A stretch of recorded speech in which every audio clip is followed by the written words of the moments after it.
तो twelfth mathematics का एक टॉपिक स्टार्ट कर रहे हैं फंक्शन। और क्योंकि ये ट्वेल्थ मैथमेटिक्स का पार्ट है तो मैं अज्यूम करके चल रहा हूँ कि 11th में जनरली जो इनइक्वालिटीज़ और बेसिक मैथमेटिक्स के जो भी टॉपिक्स पढ़ाए जाते हैं 11th के, तो वो सभी के क्लियर होंगे। तो उसके बाद आप फंक्शंस की स्टडी कर सकते हो, क्योंकि फंक्शंस एक ऐसा टॉपिक है जिसमें बहुत सारे प्रीवियस टॉपिक्स की ज़रूरत पड़ती है। जैसे अलजेब्रा की ज़रूरत पड़ेगी, इसमें इनइक्वालिटीज़, मॉडुलस फंक्शन, इन सब की ज़रूरत पड़ेगी, मॉडुलस इनइक्वालिटीज़, लॉगरिथमिक। तो करीब करीब ये मान के चलिए कि मैथ्स में जो कुछ भी है वो फंक्शन के क्वेश्चंस, प्रॉब्लम्स का एक पार्ट हो सकता है। तो यहाँ पे एक बेसिक नॉलेज, सभी पार्ट्स की बेसिक नॉलेज की ज़रूरत रहेगी यहाँ पे। चाहे वो अलजेब्रा हो, चाहे वो परमुटेशन कॉम्बिनेशन ही क्यों ना हो, चाहे प्रोबेबिलिटी हो, कुछ भी हो, यहाँ पे फंक्शन में कुछ भी अप्लाई करवाया जा सकता है। तो फंक्शंस को अगर डिफ़ाइन करना चाहें तो एक सिंपल लैंग्वेज में या एक लेमैन के लैंग्वेज में ऐसा बोल सकते हैं कि इट्स अ मैथमेटिकल रिलेशन। ठीक है, जनरली 11th की फ़िज़िक्स में भी इस तरीके के कई बार टर्म्स यूज़ किए जाते हैं फंक्शन। तो it's a mathematical relation between two और मोर वेरिएबल्स।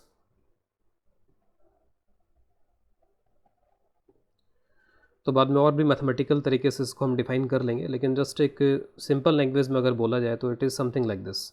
जैसे जब मैं लिखता हूँ कि एक स्फेयर है और स्फेयर का जो वॉल्यूम है v, वो 4/3 पाई आर क्यूब है। तो इसका मतलब ये हुआ कि जो वॉल्यूम है वो रेडियस पे डिपेंडेंट है। आप रेडियस को चेंज करते चले जाओ तो जो वॉल्यूम है वो वॉल्यूम यहाँ पे चेंज होता चला जाएगा। तो इसको मैं ऐसे बोल सकता हूँ कि जो वॉल्यूम है, this is a function of r. Volume is function of r. Function of r बोलने का मतलब कि आर पे डिपेंडेंट है यहाँ पर। ये आर को आप चेंज करो, उसके साथ साथ जो वॉल्यूम है वो वॉल्यूम यहाँ पे चेंज होता चला जाएगा। और जब वॉल्यूम है यहाँ पे वो सिर्फ और सिर्फ आर पे डिपेंड कर रहा है, बाकी जो क्वांटिटीज़ दिख भी रही हैं वो कांस्टेंट है। लेकिन अगर मैं वही यहाँ पे बात करूँ कि एक यहाँ पे सिलेंडर है और सिलेंडर का जो वॉल्यूम है वो है पाई आर स्क्वायर एच। तो सिलेंडर का वॉल्यूम जब मैं लिखता हूँ तो उसमें दो वेरिएबल्स आ रहे हैं, आर भी आ रहा है और यहाँ पे एच भी आ रहा है। तो ये जो फंक्शन लिखा गया था, ये फंक्शन एक सिंगल वेरिएबल का फंक्शन था। इसमें बस आर को वेरी कराओ, उससे वॉल्यूम चेंज होता जा रहा है। यहाँ पे it is a function of two variables. तो this function is function of two variables. आप आर को चेंज कराओ तब भी चेंज होगा, आप एच को चेंज कराओ तब भी चेंज होगा, दोनों को चेंज करो तब भी यहाँ पे जो वॉल्यूम है वो चेंज हो जाएगा। इसलिए मैंने यहाँ पे लिखा था कि टू और मोर वेरिएबल्स इस तरीके के हो सकते हैं यहाँ पर इसमें।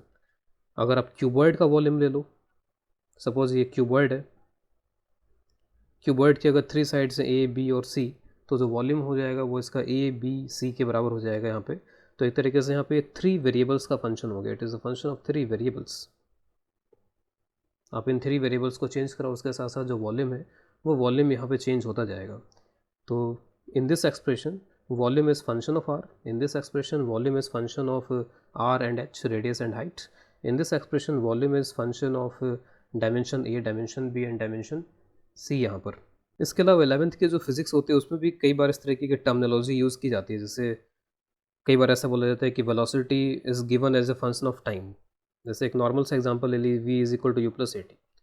तो v is equal to u plus a t, इसमें अगर एक पार्टिकल कांस्टेंट एक्सेलरेशन से मूव कर रहा हो तो उसके वेलोसिटी को टाइम के टर्म्स में अगर लिखा जाए तो बोलते हैं कि this is velocity as a function of time.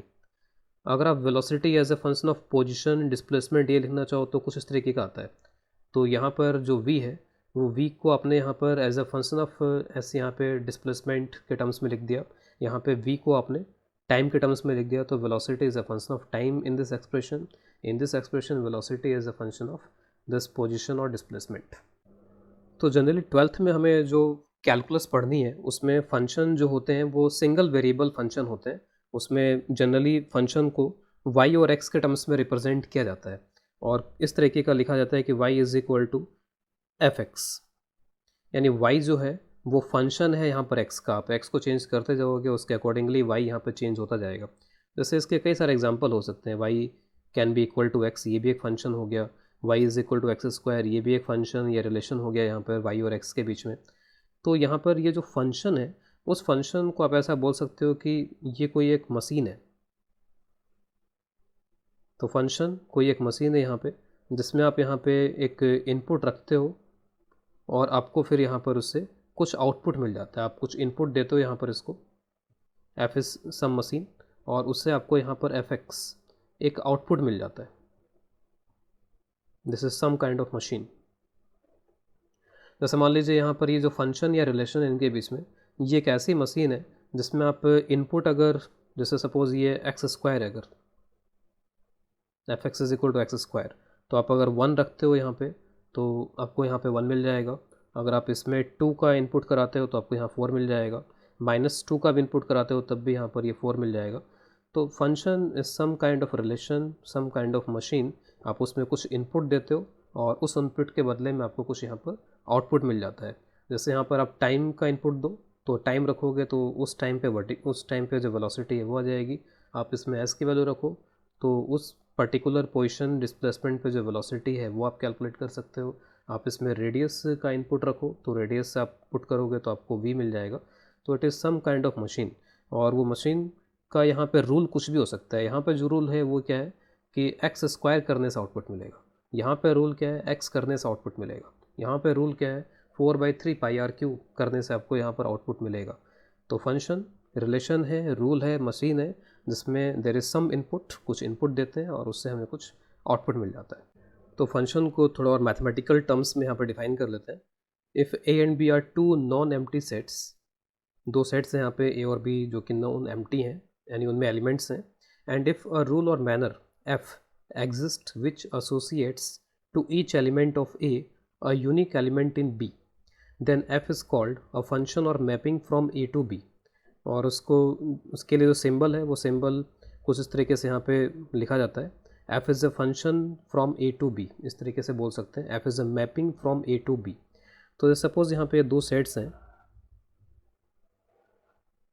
Suppose this is set A and this is set B, और सेट ए में कुछ एलिमेंट्स हैं, लेट्स से एलिमेंट्स हैं ए बी सी डी, इस तरह के कुछ एलिमेंट्स हैं। इसमें कुछ एलिमेंट्स हैं P Q R S T, कुछ इस तरीके के एलिमेंट्स हैं। तो सपोज़ यहाँ पे एक रूल है इन दोनों के बीच में जिसको एफ से रिप्रेजेंट किया जा रहा है, और वो रूल इस तरीके से है कि वो ए को पी से लिंक करता है, पी से एसोसिएट करता है, बी को सपोज़ वो एस से एसोसिएट करता है, सी को वो क्यू से एसोसिएट करता है, लेट्स से डी को वो टी से एसोसिएट करता है। आप ऐसे लिख सकते हो कि एफ ऑफ ए, तो ये जो रूल है, इस रूल में जब आप इनपुट ए रखोगे तो इनपुट ए रखने से जो आउटपुट यहाँ मिलेगा वो आउटपुट यहाँ पे पी के बराबर होगा। इसी तरीके से एफ ऑफ बी जो आप लिखोगे यहाँ पे, तो बी जो है वो किसके साथ लिंक हो रहा है यहाँ पे, एस के साथ, तो F of B is equal to S.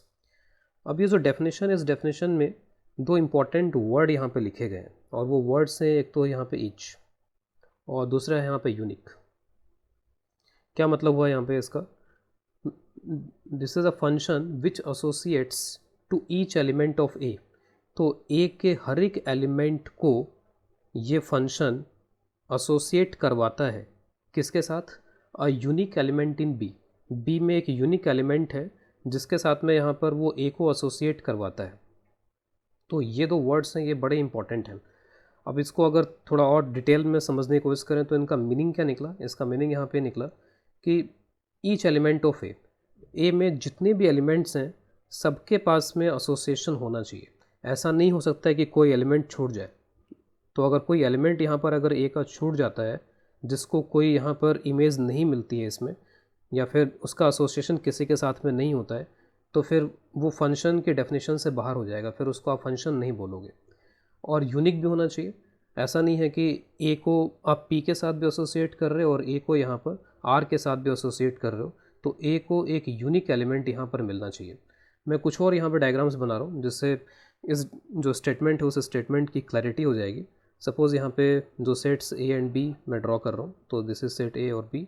एक फंक्शन है एफ जो इनके एलिमेंट्स को आपस में एसोसिएट कर रहा है। सपोज इसमें वही ए बी सी डी ई इस तरह के एलिमेंट्स हैं, यहाँ पे P Q R S T कुछ इस तरीके से। तो सपोज़ ए को पी मिल गया, बी को आर मिल गया, सी को क्यू, ई को टी मिल गया, और सपोज़ डी को कुछ मिला ही नहीं, यहाँ पे डी छूट गया, डी लेफ़्ट हो गया। तो क्योंकि डी को कुछ मिला ही नहीं यहाँ पे, तो हम बोलेंगे कि हर एक एलिमेंट को, ईच एलिमेंट, जो यहाँ पर कंडीशन लिखी गई कि ईच एलिमेंट ऑफ ए का हर एक एलिमेंट यहाँ पे कवर होना चाहिए, कोई छूटना नहीं चाहिए इसके अंदर। तो यहाँ पे जो डी है वो छूट गया, और क्योंकि डी छूट गया इसमें, तो हम बोलेंगे this is not a function, not a valid function. जो फंक्शन की डेफिनेशन है उसके अकॉर्डिंग यहाँ पर ये फंक्शन के कैटेगरी में नहीं आएगा यहाँ पर। आपको ये भी देख सकते हैं कि इसमें भी एक एलिमेंट यहाँ छूटा हुआ है, आर यहाँ पे किसी के साथ एसोसिएट नहीं हुआ है, तो हमें इससे मतलब नहीं, हमें मतलब है यहाँ पर इस वाले सेट के साथ में, इस वाले सेट में कोई छूटना नहीं चाहिए। अब यूनिकनेस से क्या मतलब है, तो उसके लिए मैं एक अगला डायग्राम यहाँ बना देता हूँ। सपोज़ कुछ इस तरीके से यहाँ पर ये, जैसे मान लीजिए ए जो है वो पी के साथ भी एसोसिएटेड है और जो ए है वो आर के साथ भी एसोसिएटेड है। तो एफ ऑफ ए जो हम लिखेंगे तो एफ ऑफ ए पी भी है और उसके साथ में जो एफ ऑफ ए है वो आर भी है यहाँ पर। ऐसा नहीं हो सकता, एक ही एक्स के लिए, जैसे हम बोलते हैं ना, एक ही एक्स के लिए दो वाई की वैल्यूज़ नहीं मिलनी चाहिए, तो इस तरीके का अरेंजमेंट यहाँ पर नहीं हो सकता। अगर ऐसा होगा तो ये भी फंक्शन की कैटेगरी में यहाँ पर नहीं आएगा, नॉट ए फंक्शन। तो यहाँ पर एक एलिमेंट को एक ही मिलना चाहिए, उसको दो नहीं मिलने चाहिए, तो फिर यूनिकनेस नहीं रहेगी यहाँ पर। तो क्या क्या कंडीशंस हैं फंक्शन सही तरीके से डिफाइन होने के लिए, कि इसका कोई भी एलिमेंट छूटना नहीं चाहिए। आप ए से बी में एक फंक्शन डिफाइन कर रहे हो तो ए का कोई भी एलिमेंट यहाँ छूटना नहीं चाहिए, और उसके साथ साथ यहाँ पर ए के किसी एक एलिमेंट के पास में एक से ज़्यादा एसोसिएशन नहीं होना चाहिए। जैसे ए है तो ए का एसोसिएशन पी या आर में से किसी एक के साथ होना चाहिए था, लेकिन यहाँ पे दो दो के साथ में है, तो फिर ये फंक्शन नहीं रहेगा। सपोज़ एक और एग्जांपल मैं यहाँ पे ले रहा हूँ। सपोज़ दो सेट्स हैं एक्स एंड वाई। एक्स में कुछ एलिमेंट्स यहाँ पे दिए गए हैं 0, 2, 4, 6, और वाई में कुछ एलिमेंट्स लिए गए हैं -2, -1, 0, 1, 2, 3, और मैंने एक यहाँ पे एक फंक्शन डिफाइन कर दिया यहाँ पे कि F x is equal to x by two. तो F x is equal to अगर एक्स बाई टू है तो उस केस में यहाँ पर अब इनकी भी इसमें किस तरीके से मैपिंग होगी इसमें, तो जीरो, जब आप इसमें जीरो लिखोगे यहाँ पे एफ ऑफ जीरो, तो एफ ऑफ जीरो हो जाएगा 0/2, यानी कि जीरो आना चाहिए। तो ये जो जीरो है एलिमेंट वो इस जीरो के साथ में यहाँ पर एसोसिएट होगा। इसके बाद में आप एफ ऑफ टू अगर लिखते हो तो एफ ऑफ टू हो जाएगा 2/2, यानी कि 1। तो जो 2 है वो 1 के साथ एसोसिएट हो जाएगा। इसी तरीके से आप 4 को देखोगे वो 2 के साथ एसोसिएट हो जाएगा, 6 को देखोगे वो 3 के साथ एसोसिएट हो जाएगा। अगर ये पूछा जाए कि क्या ये एक फंक्शन है, तो डेफिनेटली एक फंक्शन है इसमें, क्योंकि इसका कुछ भी छूटा नहीं है। यहाँ पर जो भी कुछ दिया गया था उसको मिल गया, यहाँ पर उसके लिए एसोसिएशन मिल गया इसको, और सबका यूनिक भी है। जीरो के साथ ऐसा नहीं कि दो दो यहाँ पर हैं, तो जीरो का एक के साथ ही एसोसिएशन है, इस 2 का भी एक के साथ ही एसोसिएशन है यहाँ पे। तो अगर फंक्शन के डेफिनेशन के ऊपर अगर इसको यहाँ पर रियलाइज़ किया जाए तो बोलेंगे कि this is a function, this is a valid function, तो फंक्शन होगा ये। तो फंक्शन से रिलेटेड कुछ मैं और टर्म्स यहाँ पे ले रहा हूँ, तो कुछ टर्म्स एंड डेफिनेशंस। सपोज़ यहाँ पे ए और बी दो सेट्स हैं जिनके बीच में एक फंक्शन एफ यहाँ पर डिफाइन किया गया है, और कुछ इस तरीके से डिफाइन किया, आप देख सकते हो ए में 5 एलिमेंट्स हैं ABCD, बी में 5 एलिमेंट्स है PQRST। तो सबसे पहले तो आप ये देख लो कि क्या मैंने जो ये ड्रॉ कर रखा है रिलेशन एक, वो एक फंक्शन की कैटेगरी में आ भी रहा है कि नहीं आ रहा है। तो फंक्शन की कैटेगरी में आने के लिए सबसे पहली चीज़ ये ज़रूरी है कि इसके सारे एलिमेंट्स, जो ए है उसके सारे एलिमेंट्स फिल हो, यहाँ पर उनका एसोसिएशन किसी न किसी के साथ तो इधर ज़रूर हो जाए। तो इधर मेरे को कोई भी छूटा हुआ नहीं दिख रहा, कोई भी लेफ़्ट आउट नहीं दिख रहा मेरे को, तो ये कंडीशन फुलफ़िल हो जाती है। फिर दूसरी कंडीशन ये है कि किसी एक को एक से ज़्यादा तो एलिमेंट्स नहीं मिल रहे हैं साइड में। जैसे ए है तो ए को मैं देखता हूँ कि ठीक है पी ही मिल रहा है सिर्फ, बी को ओनली आर मिल रहा है, सी को ओनली पी मिल रहा है, डी को ओनली टी मिल रहा है यहाँ पे, और ई को ओनली यहाँ पे एस मिल रहा है। तो ये एक फंक्शन है इसका मतलब। अब कई लोगों को लग सकता है यहाँ पे ए और सी को तो एक ही मिल गया, इससे मतलब नहीं। यहाँ पर हमें मतलब इससे है कि इधर कोई छूटना नहीं चाहिए, और उसके साथ साथ यहाँ पर यूनिकनेस होनी चाहिए। ए को दो नहीं मिलने चाहिए, ए को अगर पी और क्यू मिल जाते तब हम उसको गलत मानते। तो इस तरीके का हो सकता है फंक्शन में। जैसे अगर आप एक नॉर्मल सा एग्जांपल ले लो, f x is equal to x square, तो जो आप इसमें सपोज़ कोई पॉजिटिव क्वांटिटी अगर जैसे मान लीजिए 1 रखते हो तब भी 1 आता है, और -1 रखते हो तब भी 1 आता है। तो इसका मतलब है कि -1 का भी एसोसिएशन 1 के साथ है, और 1 का एसोसिएशन भी 1 के साथ ही है। तो इधर के दो एलिमेंट्स को एक एलिमेंट मिल सकता है, हो सकता है कि इधर के 3 एलिमेंट्स को एक ही एलिमेंट मिल जाए, हो सकता है कि इन सभी को एक ही एलिमेंट मिल जाए इधर यहाँ पर, लेकिन सभी को मिलना चाहिए। यहाँ पर जितने भी हैं सबको यहाँ पर इधर एलिमेंट मिलना चाहिए, और किसी एक को एक से ज़्यादा एलिमेंट नहीं मिलने चाहिए। यही फंक्शन को डिफाइन कर पाता है यहाँ पे। तो इसमें मैं कुछ यहाँ पे टर्म्स ले रहा हूँ। जैसे एक टर्म आती है इमेज। अब जैसे आप यहाँ पर अगर लिखते हो F of A is equal to P, तो जो आप यहाँ पर ये लिखते हो F of A is equal to P, तो इसको मैथमेटिकल लैंग्वेज में बोलते हैं कि पी जो है वो ए की इमेज है। P is image of A, P is called image of A. इसी तरीके से आप यहाँ पर देख सकते हो कि F of B is equal to R है, तो R is image of B, S is image of E, T is image of D. इस तरीके से यहाँ पर लिखा जा सकता है इसमें। और इसी में एक दूसरा टर्म है प्री इमेज। तो प्री इमेज बेसिकली जस्ट इसका उल्टा है। जो आप बोलते हो कि P is image of A, तो इसका उल्टा यहाँ पर ऐसा लिखा जाता है A is pre image of P। तो इधर वालों को इमेज बोला जाता है, इधर वालों को प्री इमेज बोला जाता है। तो P is called image of A and A is called pre image of P। इसके बाद में नेक्स्ट टर्म में आ गया डोमेन। तो अगर एक फंक्शन जो A से B यहाँ पर डिफाइंड है, तो जो A वाला सेट है उसके एलिमेंट्स के सेट को यहाँ पर बोला जाता है डोमेन। तो domain is set of elements in this A। तो if function f is defined from A to B, then set of elements of A is called domain। यानी क्या क्या आप इनपुट रख सकते हो, वो इनपुट का जो पूरा सेट है, वो इनपुट के सेट को आप यहाँ पे डोमेन बोलते हो। It is set of inputs. Input को सारा इकट्ठा कर लो और वो सारा सेट एक बना लो, और वो जो सेट होगा उसको आप बोलोगे डोमेन। तो क्या क्या इनपुट दिया जा सकता है, that is called domain. It is set of inputs. Domain के बाद में अगले डेफिनेशन यहाँ पे आ रही कोडोमेन। तो अगर फंक्शन ए से बी अगर यहाँ पे डिफाइन कर रखा है, if function is defined from A to B, तो जो सेट बी है, set B is called codomain. यानी फंक्शन कहाँ से कहाँ डिफाइन किया गया है, तो जो सेट ए है उसको बोलते हैं डोमेन, और सेट बी है उसको यहाँ पे बोला जाता है कोडोमेन। इसके बाद नेक्स्ट डेफिनेशन है यहाँ पे रेंज। तो रेंज इज़ बेसिकली, जैसे यहाँ पर अगर आप देखो तो इसमें मैं डोमेन अगर लिखना चाहूँ तो डोमेन यहाँ पर क्या हो जाएगा, ए बी सी डी ई। ठीक है, डोमेन का सेट ये है A B C D E. Codomain का सेट तो जितने भी उधर P Q R S T ये सब आ जाएंगे इसमें। रेंज का मतलब है कि फंक्शन जो है वो किस तरीके की वैल्यूज़ आपको आउटपुट के फॉर्म में दे रहा है। एक तरीके से range is this set of output, domain is set of inputs, और जो रेंज है वो सेट ऑफ आउटपुट्स है। या फिर आप ऐसा कह सकते हो कि जो इमेजेस हमको मिल रही है उन इमेजेस का जो सेट है वो सेट यहाँ पर आप रेंज कह सकते हो। It is set of images या सेट ऑफ आउटपुट्स। इस फंक्शन से आपको क्या आउटपुट मिल रहा है उसका जो सेट है वो सेट यहाँ पर रेंज कहलाएगा। अब सवाल ये उठता है कि क्या ये दोनों एक ही हैं, क्या कोडोमेन और रेंज एक ही हैं क्या यहाँ पर, क्योंकि आउटपुट तो इसी में से मिलना है मेरे को। जो यहाँ पे ये बी सेट बनाया गया, इस बी सेट में से आउटपुट मिलना है मुझे। लेकिन आप ये देख सकते हो कि बी जो सेट है उसमें कई बार क्या होता है कुछ एलिमेंट्स छूट भी जाते हैं। जैसे यहाँ पर ये पी ए और सी के साथ में लिंक हो रखा है, आर भी लिंक हो रखा है, एस भी लिंक हो रखा है, टी भी एसोसिएट हो रखा है, लेकिन क्यू एक ऐसा एलिमेंट है जो कि ए के किसी भी डोमेन के किसी भी एलिमेंट के साथ में वो एसोसिएट ही नहीं है। तो आप उसको इमेज में काउंट नहीं करोगे, क्योंकि ये किसी की इमेज है ही नहीं। यहाँ पर कोई ऐसा एलिमेंट है नहीं जिसकी इमेज क्यू हो यहाँ पर।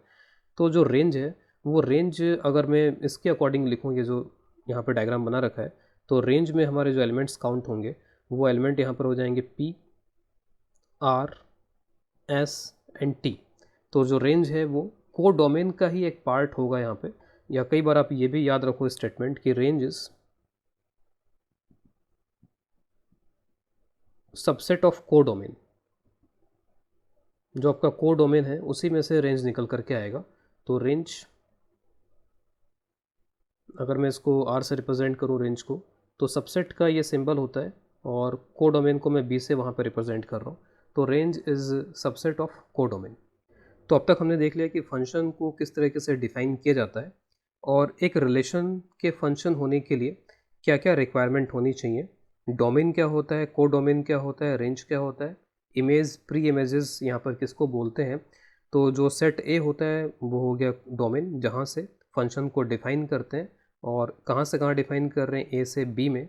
तो जो बी होता है दैट इज़ कॉल्ड कोडोमेन, और बी के जितने एलिमेंट्स आपके इमेजेस में काउंट हो रहे हैं, आउटपुट में काउंट हो रहे हैं, तो आउटपुट का जो सेट बन रहा है उस सेट को यहाँ पे बोला जाता है फंक्शन की ये रेंज है। फंक्शन रेंज, जैसे नाम से ही क्लियर है कि रेंज है फंक्शन की। फंक्शन में क्या क्या हो सकता है, फंक्शन क्या क्या आउटपुट दे सकता है, तो that is called range of the function. इसके बाद देख लेते हैं कि how do we represent a function. Function को जनरली आप किस तरीके से रिप्रेजेंट करते हो। तो जैसे हमने लेक्चर स्टार्टिंग में जब देखा था कि v is equal to 4/3 pi R cube, F is equal to x square, कुछ ऐसे लिखते थे। तो जनरली जो फंक्शन को रिप्रेजेंट किया जाता है वो एक मैथमेटिकल फार्मूले के थ्रू यहाँ पर रिप्रेजेंट किया जाता है। तो जो पॉपुलर वे है दैट इज़ थ्रू फार्मूला। कुछ फार्मूले की फॉर्म में यहाँ पे फंक्शन को रिप्रेजेंट किया जाता है, जैसे F x is equal to x square. और जब भी कोई फंक्शन हमारे सामने लिखा होता है तो ज़रूर उसके बारे में या तो हमें पता होना चाहिए या फिर बताया गया होता है कि ये जो फंक्शन है वो कहाँ तक वैलिड है, यानी कि उसमें आप क्या क्या इनपुट रख सकते हो। जैसे F x is equal to x square, तो इसमें आप इनपुट कुछ भी रख सकते हो, कोई रिस्ट्रिक्शन है ही नहीं इस पर। आप -5 भी रख सकते हो, -∞ रख लो, इन्फिनिटी रख लो, 100 रख लो, कुछ भी रख लो यहाँ पे। तो कई बार इसके बगल में आप लिखा हुआ देखोगे कि F x is equal to x square for all X belonging to R. अब इसमें कई सारे सिंबल्स जो कि सेट थ्योरी में भी आते हैं, तो उसमें पूरा आपको सेंटेंस लिखने की ज़रूरत नहीं होती है। तो जो ये सिंबल यहाँ पर है इट इज़ फॉर ऑल, इस सिंबल का मतलब होता है फॉर ऑल। और जो एक्स है वो तो एक्स है ही यहाँ पे, और ये होता है बिलोंग्स टू। तो एफ एक्स एक्स स्क्वायर एक फंक्शन है, और फंक्शन जब भी आप डिफाइन करोगे तो आपको उसके डोमेन पता होनी चाहिए कि वो डोमेन, उसमें आप क्या क्या इनपुट रख सकते हो। तो इनपुट यहाँ पर हम क्या रख सकते हैं, for all X belonging to R. R यहाँ पर क्या रिप्रेजेंट कर रहा है, रियल नंबर। तो रियल नंबर के लिए यहाँ पर आर लिखा जाता है, और रियल नंबर का मतलब है कि -∞ से लेकर के इन्फिनिटी यहाँ पर आप कुछ भी इसमें रख सकते हो। तो यहाँ पर ये इस तरीके से यूनिफॉर्मली डिफाइंड है कि -∞ से इन्फिनिटी यहाँ पर इसकी, यहाँ पर ये डोमेन हो गई F x is equal to x square. Suppose अगर मैं F x is equal to root X लिखूँ।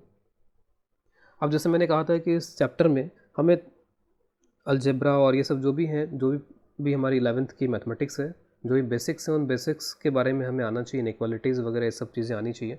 जैसे रूट है, तो रूट का ये जो फंक्शन है, ये फंक्शन तभी वैलिड हो पाएगा जैसे कि आप इसमें एक्स इज इक्वल टू -4 रख सकते हो।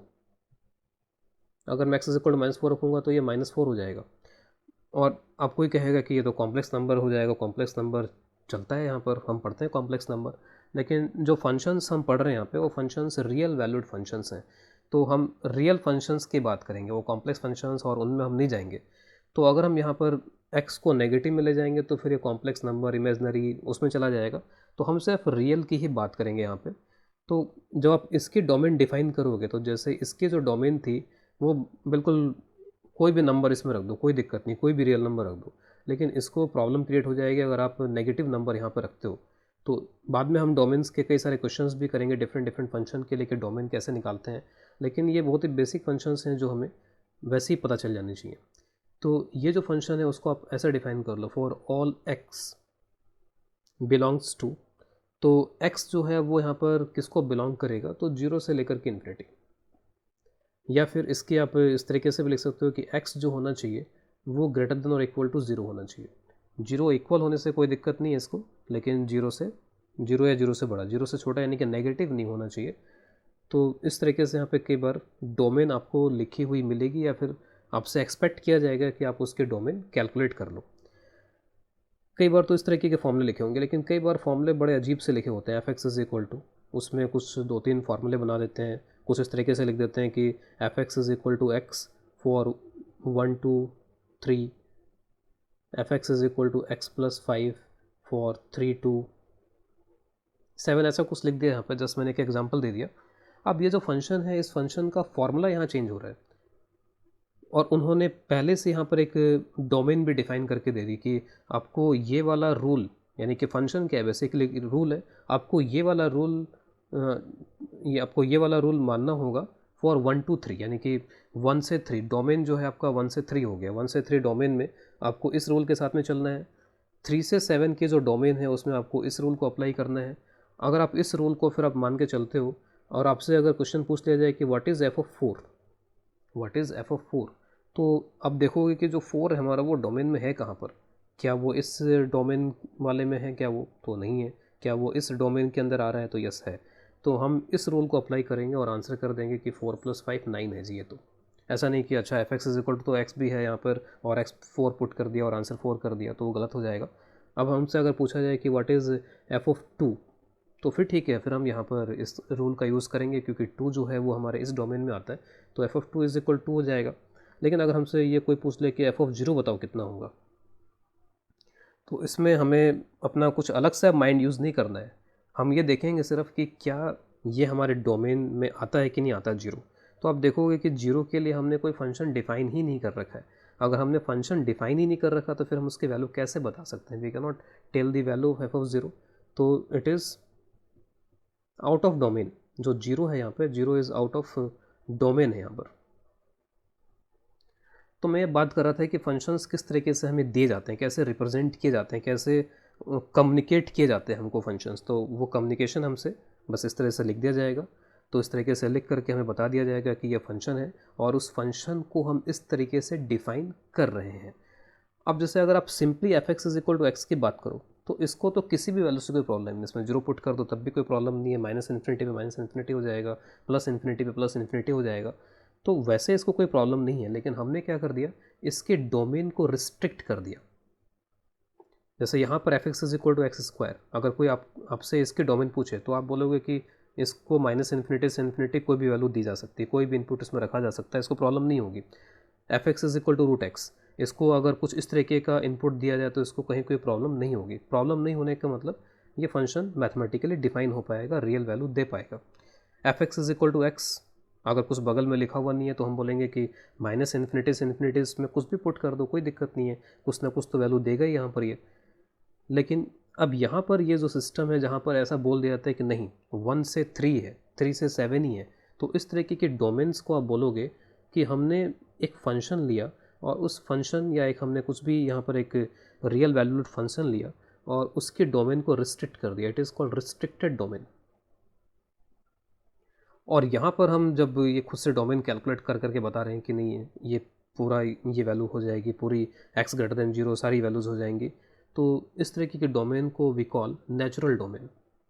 ये इसके नेचुरल डोमेन है।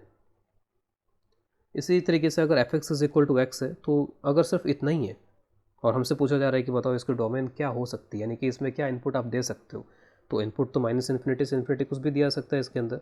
तो इसका मतलब है कि माइनस इन्फिनिटी से इन्फिनिटी इसकी नेचुरल डोमेन है।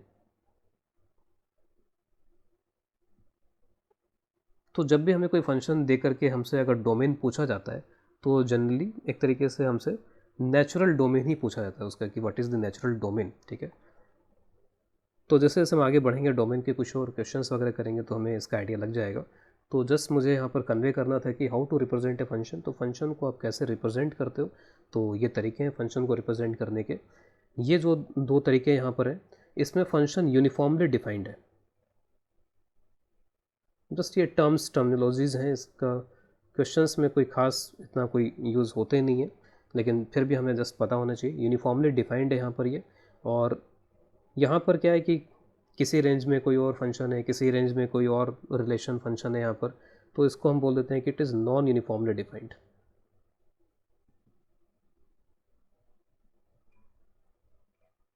इसमें कुछ भी इनपुट दिया जा सकता था, लेकिन हमने इनपुट को रिस्ट्रिक्ट कर दिया, तो हम बोलेंगे कि इसके जो डोमेन है उस डोमेन को हमने रिस्ट्रिक्ट कर दिया, इट इज़ रिस्ट्रिक्टेड डोमेन। इसमें कोई रोक टोक कुछ नहीं है, तो बोलेंगे कि नेचुरल डोमेन के साथ चल रहे हैं हम लोग। तो रिप्रेजेंटेशन का जो अगला तरीका है वो यूजिंग ग्राफ्स।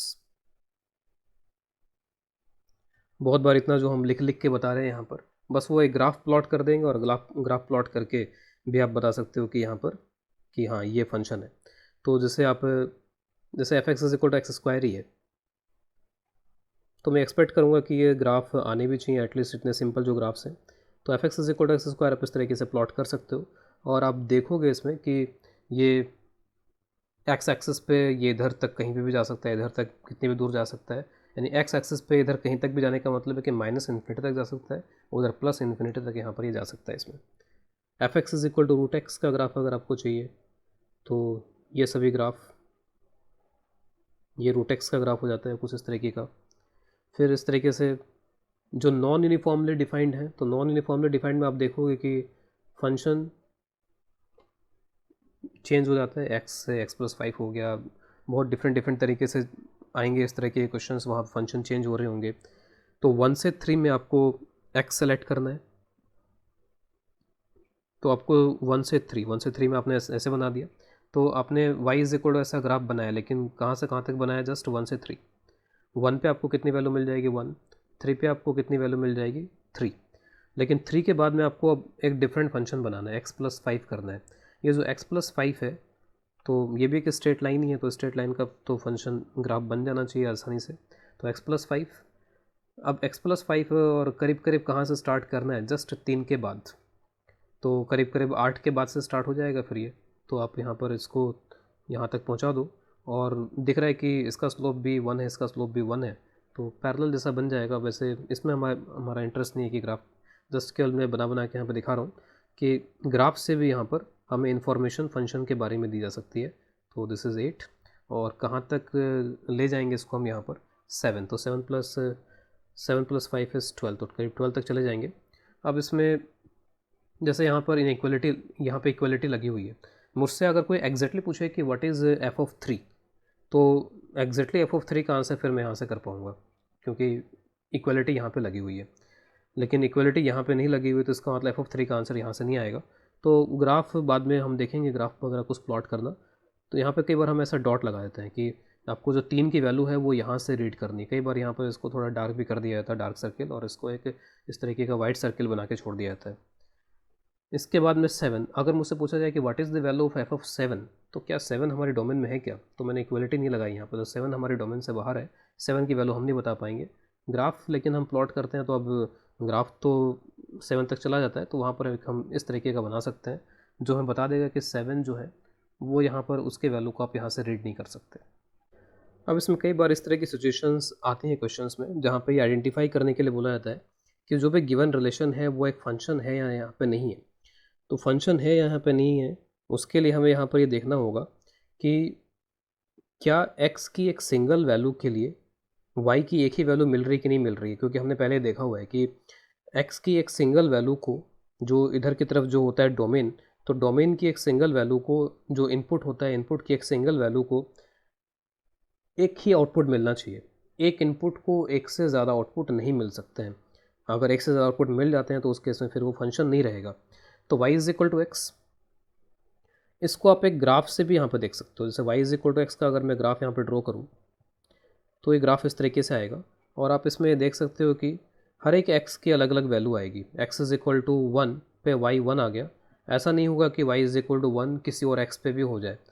उसके लिए आप कई बार ऐसा भी कर लेते हो कि आप एक हॉरिजॉन्टल लाइन ड्रॉ कर लो, y इज़ इक्वल टू 1 वाली हॉरिजॉन्टल लाइन, और ये लाइन बस एक ही जगह पे कट कर रही है यहाँ पे ग्राफ को। तो अगर ग्राफ को एक ही जगह पे कट कर रही है तो आपको एक ही x की वैल्यू मिलेगी। फिर ये जो y है इसके कॉरस्पॉन्डिंग हॉरिजॉन्टल लाइन ड्रॉ कर लो, तो ये एक ही x की वैल्यू आपको देगा यहाँ पर। इस तरीके से आप हर जगह लाइन ड्रॉ कर करके देख सकते हो, तो आपको एक ही वैल्यू मिलेगी x की।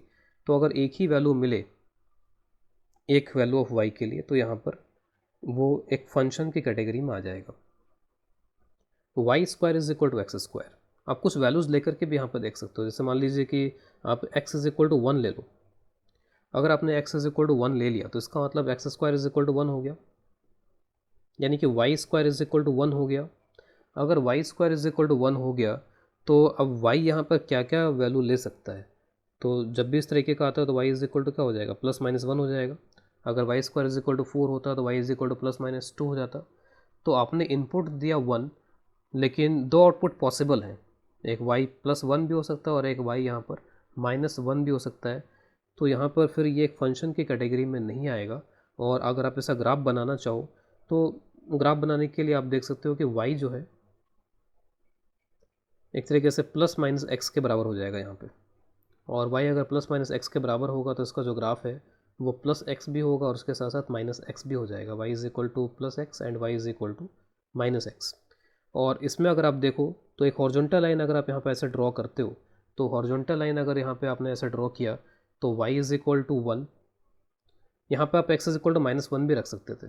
तो x इज़ इक्वल टू -1 भी अगर आप रखते यहाँ पे, तब भी y इज़ इक्वल टू 1 मिल जाता। तो -1 पे भी यहाँ पे y इज़ इक्वल टू 1 मिल गया, और +1 पे y इज़ इक्वल टू 1 यहाँ पे मिल गया।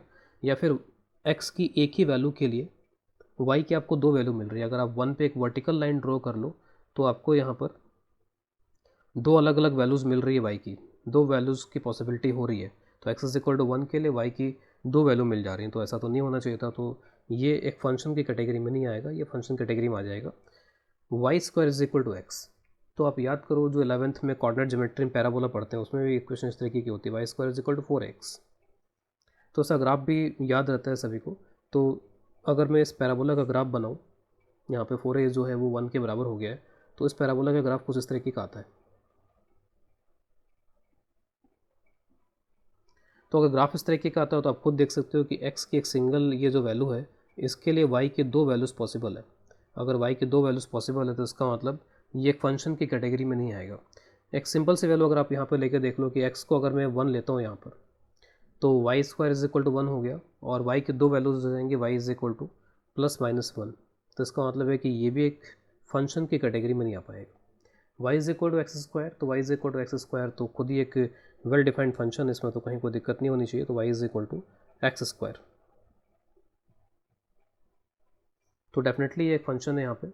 और फंक्शन के लिए चेक करने के लिए आप एक वर्टिकल लाइन इस तरीके से यहाँ पर ड्रॉ कर करके देख सकते हो। तो जैसे यहाँ पर आपने वर्टिकल लाइन ड्रॉ किया, तो वर्टिकल लाइन ड्रॉ करने मतलब है आप x की एक वैल्यू ले रहे हो और आपको अगर दो जगह कट मिल जाता है तो y के दो वैल्यूज़ आ जा रही हैं। इसमें भी आप वर्टिकल लाइन ड्रॉ कर रहे थे, दो वैल्यूज़ आ जा रही थी, लेकिन यहाँ पे ऐसा नहीं होगा। यहाँ पर आप वर्टिकल लाइन ड्रॉ करते जो वो एक ही जगह पे कट करेगा, y की एक ही वैल्यू पॉसिबल होगी, y is equal to x square के लिए। तो definitely y is equal to x square एक फंक्शन है। अब मैंने इसी को थोड़ा सा चेंज कर दिया, Y square is equal to X की पावर 4। तो Y square is equal to अगर एक्स की पावर 4 दिया गया है, अब आप इसमें खुद देखो कि एक्स को अगर आप 1 रखते हो, तो एक्स को अगर आप 1 रखते हो तो Y square is equal to 1 हो जाएगा, और Y square is equal to 1 यानी कि Y is equal to plus minus 1 हो जाएगा फिर ये। तो Y square is equal to X की पावर 4 बेसिकली प्लस माइनस दोनों वैल्यू दे रहा है, तो Y is equal to plus minus x square हो गया फिर ये। और इसका अगर ग्राफ बना हो अगर आप, तो graph y is equal to plus x square ही बनेगा और y is equal to minus x square ही बनेगा ऐसा ग्राफ। और फिर अगेन अगर आप यहाँ पे ये वर्टिकल लाइंस ड्रॉ करते हो तो आप देख सकते हो कि ये दो दो वैल्यू मिल रही हैं, तो x की एक वैल्यू के लिए y के दो वैल्यूज़ मिल जा रही हैं। तो इसका मतलब ये भी फंक्शन की कैटेगरी में नहीं आ रहा है। Y cube is equal to X की पावर 6, तो यहाँ पर भी जो बेसिक फंक्शन है वो तो Y is equal to x square type का ही है। यहाँ पर ही y is equal to x square type का ही था, लेकिन वो प्लस माइनस दोनों आ गया था यहाँ पर इसमें। अब यहाँ पर एक क्यूब आ रहा है इसमें, तो अगर आप x को सपोज अगर इसे 1 रखते हो, तो 1 अगर यहाँ पर रखते हो तो वाई क्यूब 1 हो गया, और वाई क्यूब अगर 1 है तो वाई 1 के बराबर ही होगा। x को अगर आप -1 रखते हो तो वाई क्यूब -1 हो गया, और y की वैल्यू फिर -1 हो जाएगी। तो x को अगर आप 1 रखते हो तो वाई क्यूब 1 हो गया, और उससे y की वैल्यू 1 के बराबर ही आएगी। x को अगर आप -1 रखते हो तो वाई क्यूब -1 आ जाएगा, और उससे y जो है -1 के बराबर ही आएगा फिर। तो इसमें यूनिकनेस आ रही है, 1 रख रहे हो तो एक ही y मिल रहा है यहाँ पे 1, -1 रख रहे हो तब भी y एक ही मिल रहा है यहाँ पे -1। वहाँ पे नहीं हो पा रहा था कुछ इस तरीके का इससे पहले वाले Y square is equal to X की पावर 4 वाले में। तो यहाँ पे Y cube is equal to X की पावर 6। अगर इसका आप ग्राफ बनाओगे तो इसको आप सिंप्लीफाई कर लो, सिंप्लीफाई करके Y is equal to x square वाला ही ग्राफ बन जाएगा यहाँ पर इसमें। तो this is the graph for Y cube is equal to X की पावर 6। तो ये भी एक फंक्शन है।